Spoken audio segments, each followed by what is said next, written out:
August 21st, 1942, Guadalcanal, Solomon Islands. The humid night presses down like a blanket of smoke. Somewhere beyond the coconut grove, rifle bolts click and nervous whispers echo through the jungle. The battle for Guadalcanal has entered its third brutal week. American Marines, exhausted and half-starved, dig into muddy foxholes, waiting for an enemy they can't always see or hear. Because the Japanese are not only attacking by land and sea, they're slipping through the darkness, speaking perfect English. Each night, sentries hear familiar voices calling passwords. "Hey Mac, that you?" Sometimes it is a friend.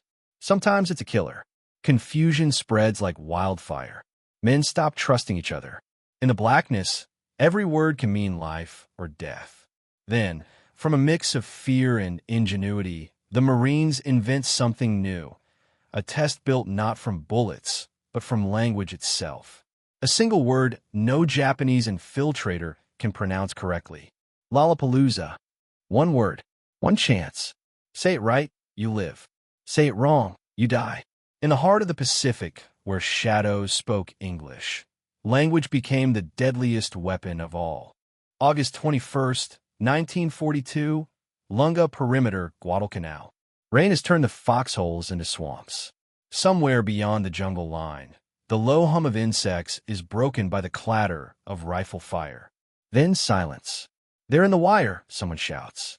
For the men of the 1st Marine Division, this night feels endless. 3 weeks earlier, on August 7th, they had stormed ashore to seize a half-finished Japanese airstrip called Lunga Point, soon renamed Henderson Field. Since then, they've fought heat, malaria, and hunger almost as fiercely as the enemy. Now a new terror creeps through the darkness: Japanese infiltrators. The Japanese 17th Army has landed fresh troops east of the Matanikaw River. Instead of full-scale attacks, they begin sending small squads through the jungle at night. Their mission: slip past Marine lines, cut phone wires, toss grenades into tents, and vanish before dawn. Some even wear captured U.S. uniforms. Worse, many speak fluent English. Captured diaries later show that several Japanese officers had studied in the United States before the war. Others had worked in trading companies in Manila or Hong Kong, picking up American slang from sailors and films. Now, in the blackness of Guadalcanal, that skill becomes a weapon. At night, Marines hear whispers beyond the palms. "Hey buddy, you got a cigarette?" Or, "Corporal Miller, that you?" Men hesitate, then answer back, and never return. By dawn, bodies lie along the trails, throats cut clean. Colonel Merritt Edson of the Marine Raiders orders stricter passwords, but confusion grows. Reports spread that infiltrators have learned each night's challenge words. One lieutenant writes in his diary, "The enemy now talks like us, moves like us, even jokes like us. The jungle doesn't just hide them, it hides our own fear." Checkpoints multiply. Every few hundred yards, a Marine crouches behind a log, rifle aimed, waiting to hear a voice. But what voice can you trust? One evening in late August, a small group from Company C, 1st Battalion, 5th Marines, nearly fires on their own supply patrol. Both sides shout back and forth, each convinced the other is Japanese. When the truth finally comes out, a frustrated sergeant mutters, "Hell, make him say a word no Jap can say." That offhand remark sparks an idea that spreads like wildfire. A few of the Marines had grown up around Japanese immigrants in California and Hawaii. They remembered something. The Japanese language doesn't distinguish the L and R sounds. To Japanese ears, the two are almost identical. So the Marines begin testing words packed with L sounds. Elephant, Hollywood, lollipop. Then someone jokes, maybe a radio operator named James W. Herbert, maybe another. Make him say Lollapalooza. The name sticks. It's odd, playful, unmistakably American, and nearly impossible for a Japanese speaker to pronounce without twisting the tongue. According to Herbert's later interview, 1943, the first time the word was used, it was pure desperation. A patrol had heard movement near the river. When challenged, a voice answered, "Friend," perfect English, confident. The sergeant called back, "Say Lollapalooza." Silence. Then a faint, broken attempt. Wartime. The rifles opened fire. Whether that exact event happened, as described, is debated. But what's certain is that by September 1942, Lollapalooza was being used informally across several Marine positions on Guadalcanal as an improvised password. The word became more than a test. It became a symbol of survival. In foxholes and rain-soaked trenches, Marines whispered it before each patrol like a charm. It was silly, almost comical, yet it gave them something solid to hold in a war of confusion. At night, when shadows moved near the wire, a sentry would call out, "Halt! Who goes there?" "Marine Patrol." "Say the word." "Lollapalooza." If the answer came smooth and quick, the sentry breathed again. If it stumbled, fingers tightened on the trigger. The Japanese soon realized something was wrong. Captured prisoners later admitted they knew the Americans had invented a strange word of many L's, but they couldn't master it. Phonetics had become firepower. Official records from the 1st Marine Division War Diary mention multiple infiltration attempts between August 19th and September 9th, 1942, resulting in over 100 Japanese casualties near the Lunga perimeter. While the word Lollapalooza doesn't appear in those documents, veterans' interviews collected after the war, including Lieutenant Colonel William Garling's 1946 memoir Marine Diary, confirm that phonetic password tests were indeed used on Guadalcanal. Historians later cross-checked linguistic data. Japanese phonology lacks a plural consonant. The closest sound falls between R and L. Under stress, the difference becomes even harder to control. Thus, the myth had roots in reality. Still, mistakes happened. There are cases where nervous Marines fired on their own men before hearing a full reply. Fear blurred every edge of logic. A misheard vowel, a cough before the word, and someone died. Sergeant Thomas Hill later recalled, "You'd rather shoot first than hear a Jap say your buddy's name." The Lollapalooza test gave comfort, but it also showed the brutal simplicity of jungle warfare. Trust no voice, believe no sound. By mid-September, the Japanese launched another assault, the Battle of Edson's Ridge. Again, infiltration preceded the attack. But this time, Marines were ready. Lines held, passwords changed nightly, and phonetic traps like Lollapalooza, Alamo, or Yellow Dog popped up along the perimeter. The enemy still fought fiercely, but the element of linguistic surprise was gone. They came whispering English, one raider wrote, but left the same as they came, silent. September 2nd, 1942, Henderson Field, Guadalcanal. The air smells of oil, sweat, and decay. Coral dust sticks to every face, every rifle, every letterhome. The Marines of the 1st Division have survived 3 weeks of near-constant attack, but now another kind of battle begins, a war of voices. Every evening, as the sun sinks behind the jungle ridge, silence falls like a curse. Men stop talking. No one smokes. The glow of a cigarette could mean death. Each rustle beyond the wire sounds like an intruder. The Japanese are out there, patient, listening, fluent. Reports from the Marine Intelligence Section confirm it. Several captured Japanese soldiers could communicate in near-perfect English. Some even carried small notebooks filled with American slang. Phrases like, "What's cooking?" or "Hold your fire." One interpreter warned, "They mimic speech patterns, even accents from Brooklyn and Texas. They listen to our radios, learn our passwords, and come at night speaking like us." In response, password procedures change nightly. Still, paranoia grows. Men at checkpoints hesitate before answering friendly voices. In the pitch black, a word could kill. That's when a handful of Marines, mostly from communications and intelligence units, begin discussing linguistic traps. Among them is Corporal James W. Herbert, a radio operator attached to the 5th Marines. In a 1943 interview with the Marine Corps Gazette, Herbert recalled how the idea began around a campfire one night. Someone said the Japs can't say their L's. Another guy laughed and said, "Make him say lollipop." Then a sergeant said, "No, something crazier. Make it Lollapalooza." And we all just stopped. We knew it sounded right. It was half joke, half genius. But linguistically, it made perfect sense. The Japanese language doesn't contain a distinct L sound. Instead, it uses a single consonant to sound halfway between English R and L. To native speakers, they sound interchangeable. To English-speaking Marines, they're worlds apart. That phonetic gap became a weakness, one that American troops could exploit. Linguist studies later confirmed this. Dr. Hajime Miyawaki, 1975, and Takashi Goto, 1971, both showed that Japanese speakers often struggle to produce a clear L even after long exposure to English. But in 1942, the Marines didn't need science. They had survival instinct. By early September, word spread through Edson's raiders and the 5th Marines about the strange new password word. Officers hesitated to include it in official challenge codes. It wasn't regulation, it wasn't even in the field manual. But in the chaos of Guadalcanal, the manual had already become a distant memory. A patrol near the Matanacar River tried it first. They challenged a group approaching from the jungle.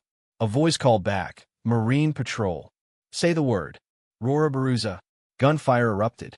When dawn came, the bodies of 3 Japanese scouts lay tangled in the vines. Each carried U.S.-made gear. One even had a captured Springfield rifle. The word had worked. From that night on, the Lollapalooza test spread through the ranks like wildfire. Some units used Lollapalooza, others Lollapalooza. Spellings didn't matter. The idea did. Fade to a quiet scene. A lone Marine crouches behind sandbags, rifle trained on the jungle. Rain trickles down his helmet. He can hear something moving, slow, careful steps. Halt!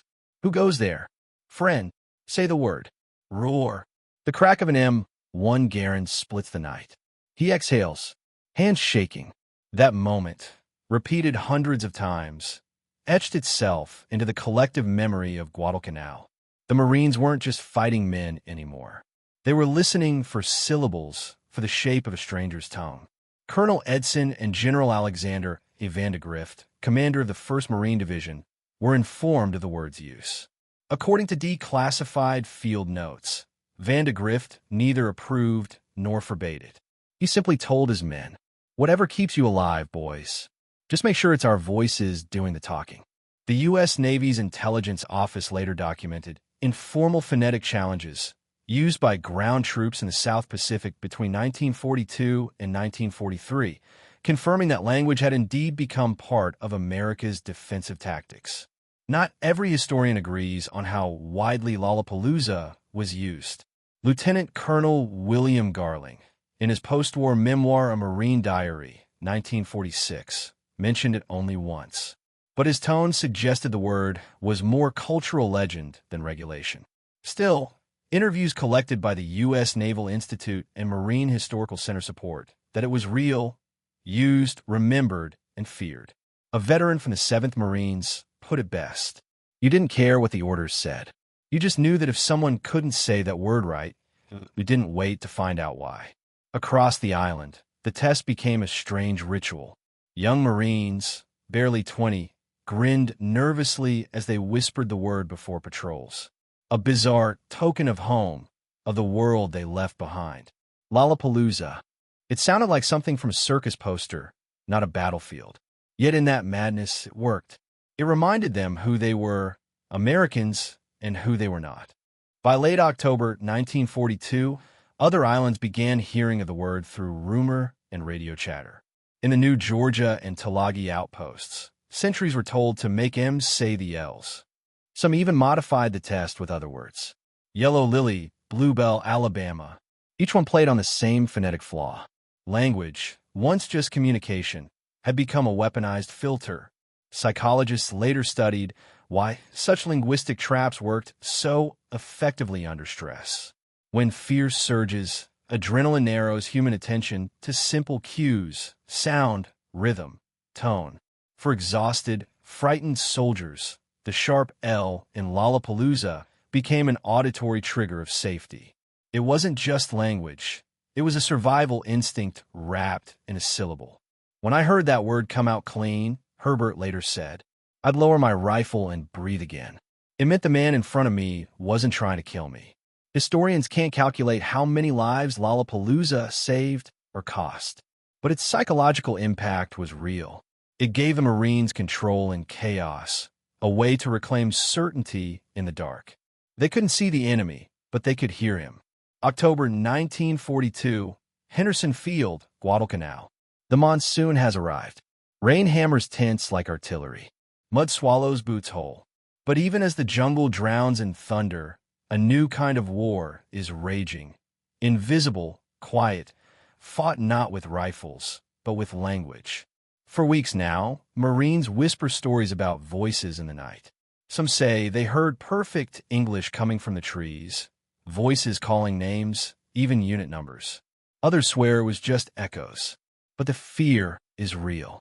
In the foxholes and trenches of Guadalcanal, the line between language and death has blurred.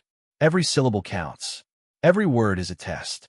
That's when military intelligence realizes something powerful. If the Japanese can use language as camouflage, America can weaponize it. At the 1st Marine Division's intelligence tent, a handful of officers meet under flickering lamps. Present is Major Frank Getch, head of Division Intelligence, a man obsessed with understanding the Japanese mind. Before his death in an ambush weeks earlier, Getch had written, "We fight an enemy who studies us, our habits, our slang, our fears. If we do not do the same, we will lose before the bullets fly." His notes inspire a series of linguistic countermeasures. The idea is simple: turn the American accent into a security system. Passwords, challenges, slang, anything that's separate friend from infiltrator. They begin experimenting with code phrases that hinge on American idioms. Johnny on the spot, swell guy, sugarfoot. Expressions that even fluent Japanese agents can't mimic naturally under stress. But none catch on like one word: Lollapalooza. By late October, Lollapalooza has become more than a password. It's a symbol. It shows up on scrawled signs near checkpoints, on makeshift boards outside mess tents, even carved into rifle stocks. One Marine diary, found years later, reads, "We use it like a prayer. Lollapalooza. If he says it clean, he's ours. If not, he's gone." The irony wasn't lost on them. The word itself came from a 19th century American slang term meaning something extraordinary or remarkable. In Guadalcanal's nightmare, it became something far darker, a spoken key to survival. Meanwhile, intercepted Japanese communications reveal that imperial officers were furious about the growing challenge words. Translations of captured diaries show fragments like, "The Americans use strange tongue games. We cannot imitate their sounds. They laugh when we speak their words." For an army trained in discipline and precision, being outwitted by something as intangible as pronunciation was humiliating. It wasn't just a tactical failure. It was psychological defeat. Language had turned the battlefield into a place where identity itself was a weapon. After the war, linguists tried to explain why this tactic worked so well. Dr. George Schrager, a military linguist in the 1940s, noted that the human mouth forms sounds through muscle memory, patterns learned from birth. Under pressure, it's nearly impossible to produce a foreign sound naturally. In other words, stress exposes your native tongue. That's why, no matter how well-trained Japanese infiltrators were, the split-second panic of a challenge word like Lollapalooza made their accents betray them. The brain's instinct overrides training. To the Marines, it wasn't science. It was instinct, and it worked. But the system wasn't flawless. One night, during a downpour near the Tenor River, a Marine patrol challenged a figure moving through the brush. "Say the word." The reply came back shaky but correct: "Lollapalooza." They let him pass. Minutes later, a grenade rolled into their position. 3 men died instantly. Investigators later discovered the infiltrator had been raised in California before the war. Japanese-American student stranded in Japan after 1939. Fluent in English. Perfect pronunciation. That tragedy haunted the men for weeks. It reminded them that no weapon, not even language, was foolproof. By late 1942, the U.S. military begins exploring more sophisticated linguistic tools. naval codebreakers in Hawaii, and the Marines' Signal Corps experiment with regional American slang as authentication markers over the radio. Meanwhile, the Navajo code talkers begin their early missions, creating a spoken cipher impossible for the Japanese to decode. In a strange twist of fate, the war that began with fear of infiltrators using English would later be won by Americans who turned language diversity into strength. Through all the tension, Lollapalooza became a word of unity. It wasn't just a test, it was a reminder that they still belonged to something familiar, something human. In a place where they couldn't see the sun or hear their own thoughts, a silly word from home gave them a sense of control. Private Eddie Malone, writing in his journal, said, "That word saved me more than once. It wasn't the word itself, it was hearing it right. It meant I wasn't alone." Months later, after Guadalcanal was finally secured in February 1943, veterans carried the word home. They told their families about the nights in the jungle, the whispers in the dark, the fear of voices pretending to be friends. And they laughed, not because it was funny, but because they'd survived it. Lollapalooza faded from official records, but not from memory. It became legend, a secret handshake between those who'd been there. November 20th, 1943, BDO Island, Tarawa Atoll. The Pacific dawn burns red. U.S. Navy landing craft slam into coral reefs as machine guns tear through the surf. The first waves of Marines fall before even reaching the beach. But amid the chaos of the Battle of Tarawa, a darker confusion spreads, one born not from bullets, but from words. By the time the Marines stormed Tarawa, the memory of Guadalcanal's infiltrators still haunted them. Whispers of Japanese soldiers who spoke flawless English had become part of Marine Corps folklore. Every new recruit heard the stories. Don't trust the voice. Make them say the word. But Tarawa wasn't Guadalcanal. Here, the battlefield was smaller, bloodier, and deafeningly loud. The neat system of challenge and password, even the Lollapalooza test, collapsed under fire and smoke. Men shouted, screamed, and drowned. In that chaos, the fear of infiltration turned lethal against their own. According to post-battle reports from the 2nd Marine Division, multiple cases of friendly engagement due to identification errors occurred in the first 24 hours. Marines were taught to challenge anyone approaching in the dark with the password, but many never heard the reply. Others demanded words like Lollapalooza, Alabama, or Lucky Strike, remnants of Guadalcanal's tests. One sergeant later recalled, "I saw a shape running through the smoke. I yelled, 'Say the word,' but he just coughed and kept moving. I fired. When we checked him, it was Corporal Davis. He'd been hit in the throat. Couldn't speak at all." For the rest of the campaign, Marines were warned. No passwords during assaults. Use visual signals only. But it was too late. The myth of the English-speaking infiltrator had already embedded itself deep in every man's mind. Captured Japanese documents from Tarawa reveal another unsettling truth. By late 1943, Japanese intelligence knew about the Lollapalooza trick. One report recovered by Navy translators from the 17th Army Communications Unit mentions, "Enemy uses special word with difficult sound. Many of our soldiers cannot speak it. Advise avoidance of vocal approach." That single line marked a chilling evolution. The Japanese had stopped pretending to be Americans and started using silence as camouflage instead. No whispers, no calls, just movement in the dark. The Marines' once clever password became obsolete, replaced by paranoia. As the campaign advanced through the Gilberts and Marshalls, the problem worsened. Night patrols often froze at the faintest sound. Soldiers began firing at echoes, shadows, even their own reflections in the lagoon water.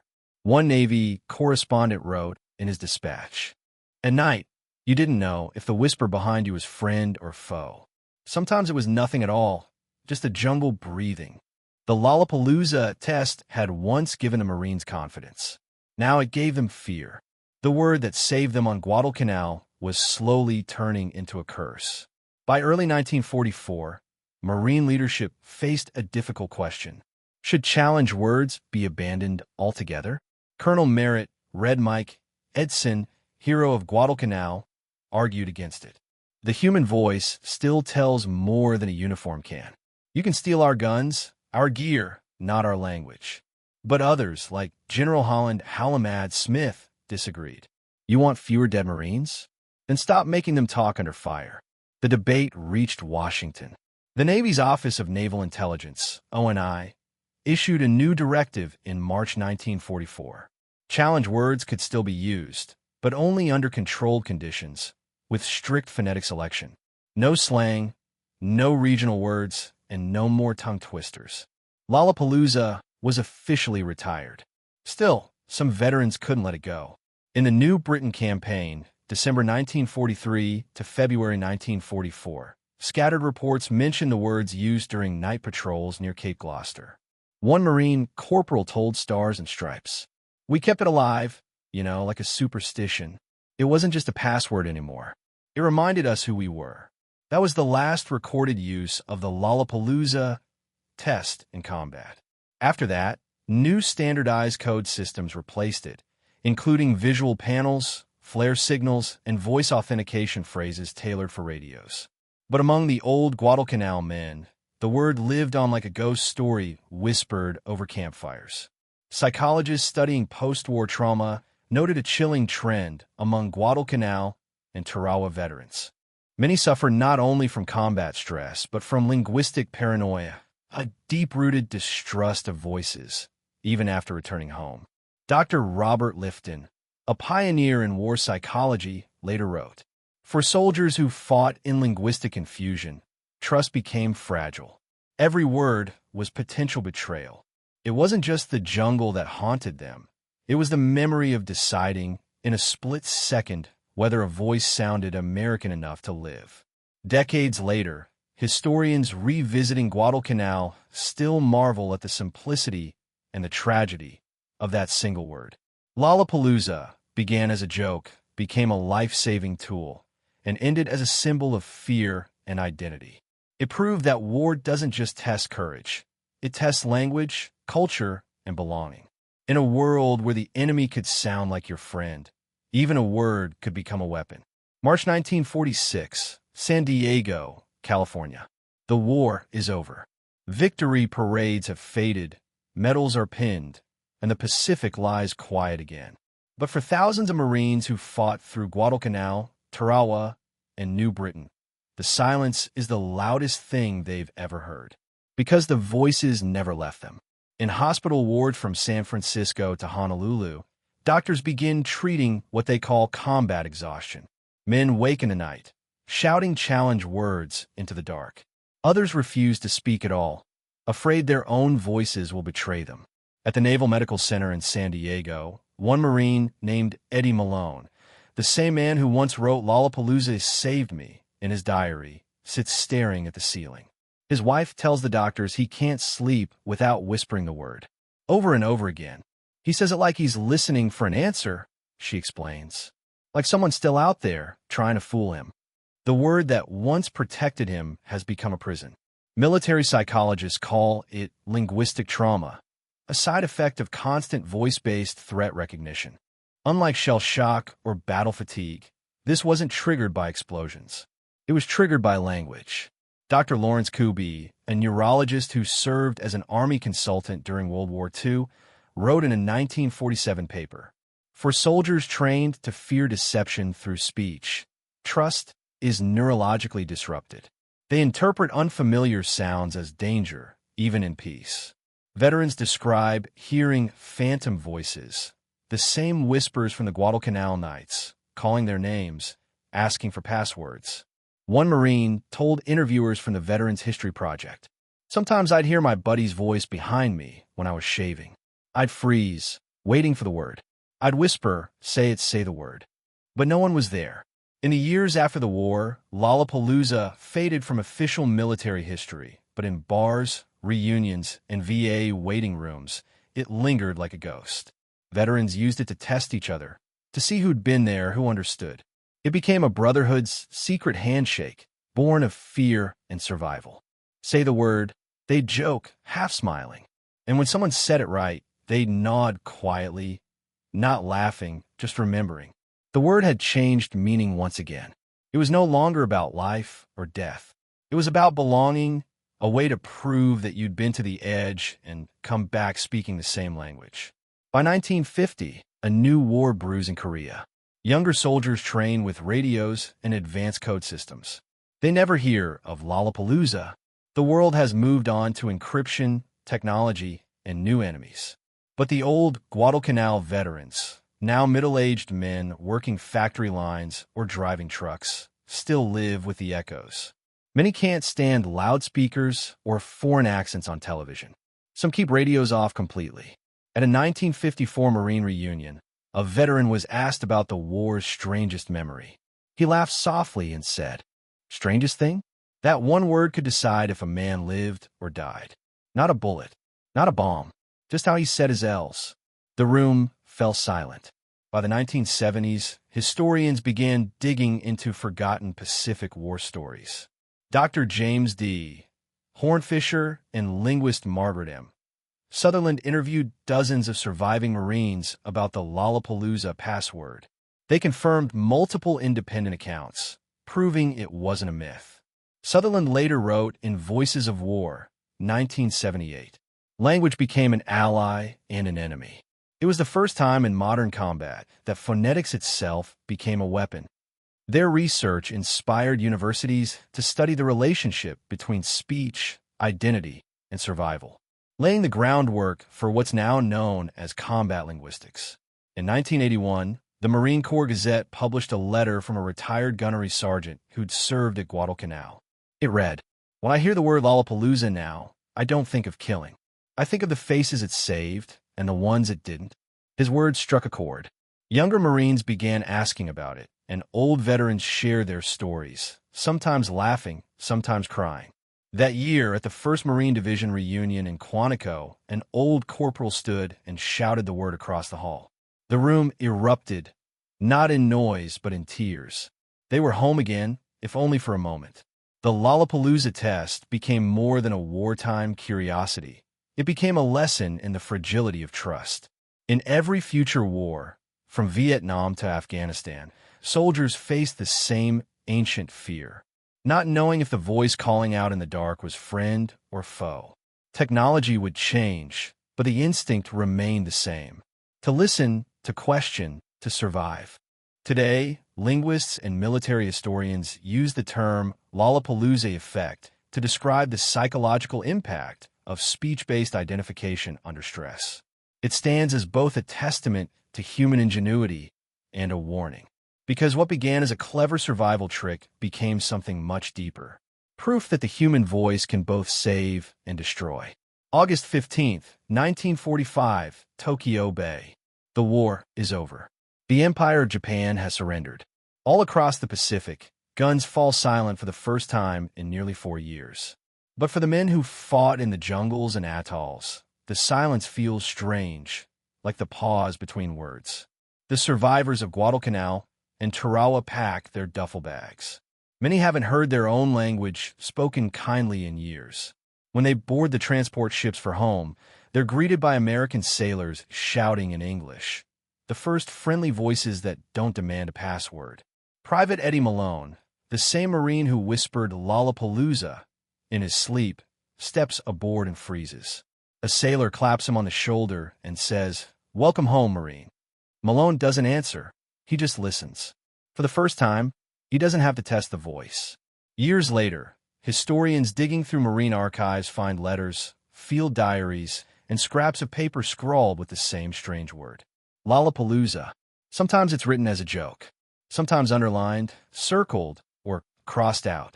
Sometimes next to names of men who never made it back.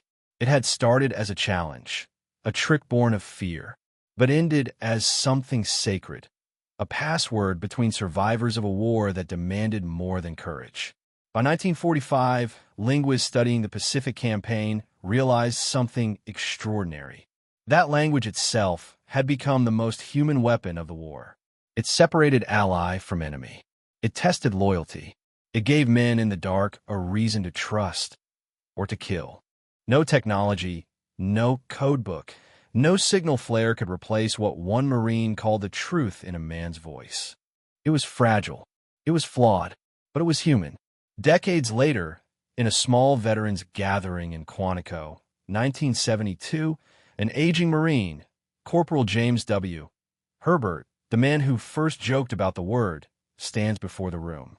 His voice shakes, but his eyes burn steady.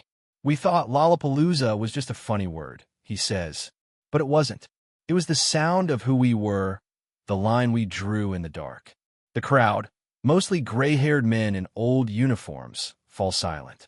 Then, one by one, voices from the back echo softly. Lollapalooza, Lollapalooza, a chorus of memory, broken, trembling, proud. Modern military linguists still teach the lesson of the Pacific. That communication isn't just words, it's identity. Even today, Special Forces units train with voice authentication systems inspired by the same principle, the human voice as verification. Technology has changed, but the idea remains. A person's voice carries who they are, truth, fear, belonging. And sometimes, that's all that stands between life and death. There are no monuments for Lollapalooza, no medals, no citations, no entries in official war histories. But for those who remember, it's more than a word. It's proof that in the darkest moments of humanity, something as fragile as language can become a shield. That it isn't always the strongest or the fastest who survive. Sometimes, it's the ones who listen. The screen fades to archival footage, black and white images of Marines at Guadalcanal, laughing, smoking, talking in muddy foxholes. Their voices overlap, fragments of English, accents from every corner of America. The narrator's voice returns calm, steady, filled with reverence. In a war fought with fire and steel, one word became a wall against the shadows. It wasn't written in codebooks or manuals. It lived on the tongues of frightened men who refused to let fear steal their voices.